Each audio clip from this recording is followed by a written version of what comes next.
Voice of Tamil 24. Lady super star Nayanthara நடிப்பை விட பிசினஸில் தான் இப்போது அதிக ஆர்வம் காட்டி வருகிறார். அந்த கேப்பில் த்ரிஷா அடுத்தடுத்த படங்களை கமிட் செய்து நம்பர் 1 இடத்தை நோக்கி நகர்ந்து வருகிறார். அதை நிரூபிக்கும் வகையில் தற்போது ஆர்ஜே பாலாஜி இயக்கத்தில் இவர் அம்மனாக நடிக்க இருக்கிறார். அதன்படி ஏற்கனவே ஆர்ஜே பாலாஜி நயன்தாராவை அம்மனாக வைத்து மூக்குத்தி அம்மன் படத்தை எடுத்திருந்தார். கடந்த 2020 வெளிவந்த இந்த படம் 12 கோடி பட்ஜெட்டில் எடுக்கப்பட்டிருந்தது. இதில் நயன்தாராவின் சம்பளம் மட்டுமே 6 கோடி ஆகும். இத்தனைக்கும் அவர் படத்தில் அம்மனாக அவ்வப்போதுதான் வந்து செல்வார். அதற்கே அவ்வளவு சம்பளம் வாங்கியிருந்தார். படமும் வெளியாகி நல்ல வரவேற்பை பெற்றது. தற்போது ஆர்ஜே பாலாஜி மீண்டும் மாசாணி அம்மன் என்ற படத்தை இயக்க இருக்கிறார். ஆனால் இந்த முறை நயன்தாராவுக்கு சம்பளம் கொடுத்து கட்டுப்படியாகாது என த்ரிஷாவை புக் செய்துவிட்டார். ஏனென்றால் இப்போது நயன்தாராவின் சம்பளம் 12 கோடியை தாண்டிவிட்டது.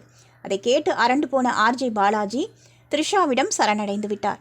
ஏனென்றால் அவர் படத்தின் பட்ஜெட்டுக்கு ஏற்றது போல் சம்பளம் கொடுங்கள் என்று கூறிவிட்டாராம்.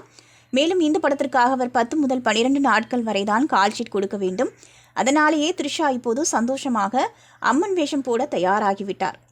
லியோ படத்திற்கு பிறகு விடாமுயற்சி, தக் லைஃப் என பிஸியாக இருக்கும் இவர் இப்போது 10 கோடி வரை சம்பளம் வாங்கி வருவது குறிப்பிடத்தக்கது. நீங்க பார்த்துட்டு இருக்கிறது Voice of Tamil 24. Like, share and subscribe.